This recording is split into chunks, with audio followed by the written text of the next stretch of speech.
Gente, agora aqui, este vídeo provavelmente vai ser um dos mais importantes que eu já gravei até agora. E ele é uma pergunta bem simples. Será que esses projetos de Temer realmente vão dar certo? Então, assim, esse corte de gastos, essa flexibilização das leis trabalhistas. Então, assim, só que para você entender esse projeto e esse processo que está sendo feito, isso na verdade é uma discussão muito maior.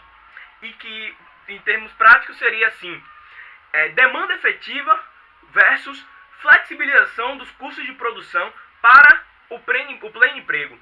O que é que eu estou dizendo com isso aqui? Você tem duas teorias principais: flexibilização dos custos de produção contra demanda efetiva. E essas duas teorias, elas também ajudam a entender a ideia do pleno emprego. Como assim pleno emprego? Pleno emprego das forças produtivas. Ou seja, é você usar a capacidade produtiva no máximo, e uma das coisas da capacidade produtiva é justamente a mão de obra. Então, assim, a pergunta é: como fazer para acabar com o desemprego? Resumindo, é isso. Então, assim, se você for pegar qualquer um desses caras liberais, esses canais assim, que falam mais nessa pegada liberal mesmo, quase todos eles vão falar que o problema é que está muito rígido, está muito caro, salário mínimo gera desemprego, eu já mostrei que não gera desemprego. Então, assim, na realidade, o problema, em outro vídeo, né, o problema é que eles estão se baseando numa teoria que é muito mais ideológica do que prática. É muito mais interesse do que análise concreta. Então aí que entra uma coisinha: o que é demanda efetiva? Em outras palavras, assim, mutatis mutandis, reconhecendo que tem ainda mais coisas do que além disso, é basicamente expectativa de venda. Então, assim, uma das melhores propagandas que falam sobre isso, a propaganda tem 30 segundos, mas já no início você entende o que eu vou querer dizer. É uma propaganda de um negócio chamado SAP, em que começa assim: tem várias pessoas pensando numa questão de uma loja de motos, e ele pergunta assim: e se a gente fizesse não sei o que, se a gente fizesse não sei o que lá? E aí a galera foi: não, isso também não. E assim, para ver o que funcionaria, e no fim funcionou um negócio. Nessas tentativas para ver como aumentaria a expectativa de vendas, né, da loja de motos, eles pensaram assim: e se a gente contratar 2 funcionários? Então simplesmente ficaram os 2 funcionários na loja, completamente vazia, assim, esperando, e tudo vazio, um bocado de moto lá no estoque.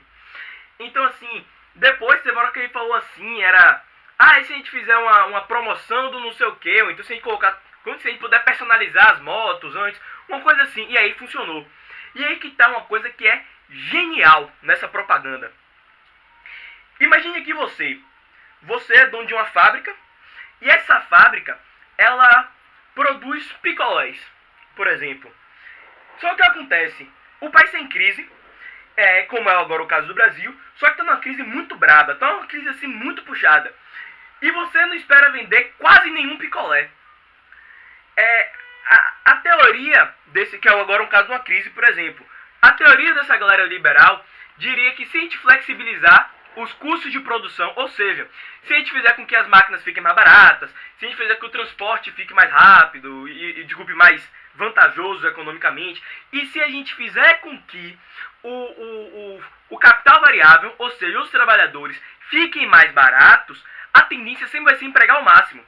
Só que pense aí, você pode contratar agora um funcionário por R$ 1 por mês.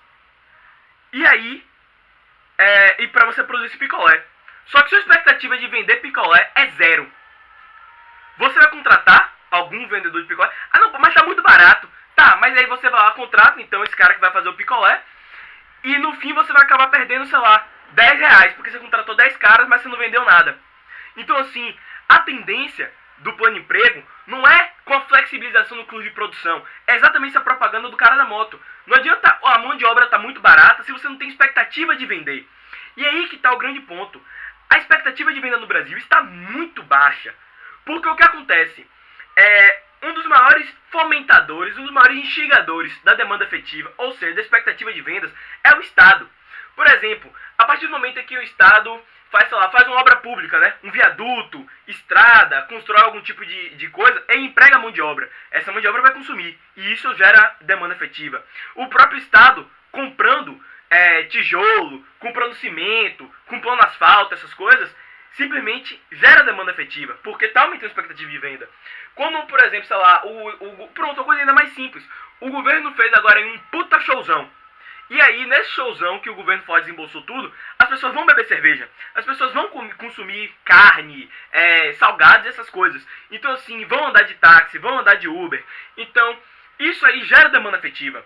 Porque as pessoas que vão receber esse dinheiro vão começar a gastar. Então, essa a ideia do Estado na política keynesiana. É do Estado fomentar a economia incessantemente. Porque o Estado tem como fazer sérias contribuições à economia. Então, assim, claro, com toda a questão para não gerar uma expectativa falsa, tudo bonitinho, mas tem como ser um excelente fomentador de demanda afetiva. Só que o que acontece? Esse projeto de Temer, ele não está seguindo essa política que é muito mais pragmática, coisa lógica. A quantidade de pessoas que você vai empregar vai depender da quantidade de coisas que você pretende vender. E não do quão barato tá. Entende? Então, assim, o que acontece? Temer faz agora um projeto de corte de 20 anos aí, em um bocado de coisa.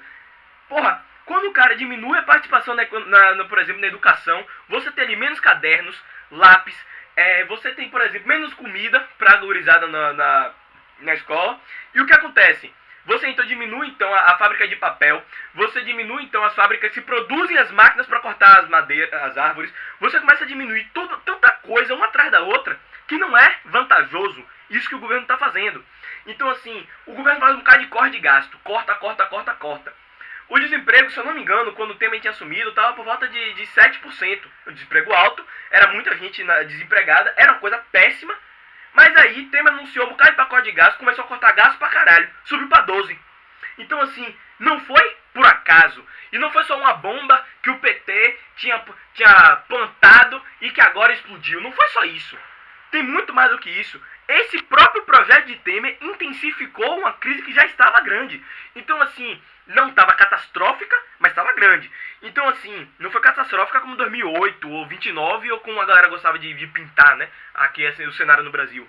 Então, o que acabou acontecendo é que esse projeto de Temer, de fazer corte de gasto, só faz piorar o cenário da crise. E quando ele fala sobre esses... Por exemplo, a reforma da Previdência, a reforma trabalhista, o que acontece ele está precarizando a situação do trabalhador.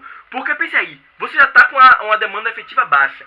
Ou seja, você tem pouca expectativa de venda. Você vai contratar pouca pessoa. E aí você tem uma massa, então, de desempregado. Pronto. Nessa massa de desempregado grande, e que a tendência vai ser aumentar, ou se perpetuar, mas sempre a tendência vai ser um pouquinho aumentar por causa dessa merda que o Temer está fazendo, simplesmente o que vai acabar acontecendo aquele cara agora que foi empregado, os poucos que foram empregados, vão estar numa situação tão precarizada, vai estar numa chance tão grande de ele ir pro olho da rua e morrer de fome, que ele aceita qualquer coisa que o patrão faça. Então esse negócio aí de, não, porque vai poder negociar com o trabalhador não tem força para negociar com o patrão quando o trabalhador tem medo de morrer de fome. E é isso que está acontecendo. O trabalhador tem medo de morrer de fome. Então, a partir do momento em que ele vai enfrentar o patrão, eles, não quer não, pai. Aquele negócio que eu já falei tantas vezes, exército inicial de reserva. Daquele velho tapinha nas costas e diz, tem um exército atrás de você querendo. E ainda mais, se ele pensar, não, vou ficar reclamando mesmo. Se ele bater muito de frente, ele não tem nem o direito de ir na justiça reclamar, porque não vai ser contra a lei.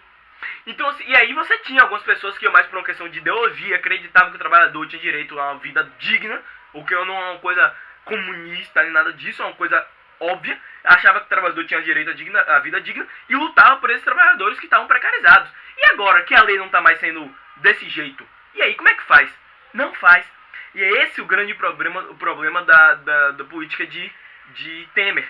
E esse é o problema desse embate que está tendo entre uma coisa que é muito mais prática, uma coisa que é muito mais observável, uma coisa que é muito mais real, que é a questão da demanda afetiva, contra uma coisa que é uma política de Keynes e Kalec, né? Os dois chegaram nessa conclusão, cada um por uma via diferente, enquanto que lutando contra a ideia da flexibilização dos custos de produção. A ideia não é a tendência de flexibilizar, não vai ser do plano emprego, porque a única coisa que vai acontecer aqueles que vão continuar empregados, que vão ser poucos, porque a expectativa de venda vai ser baixa, vão estar muito precarizados.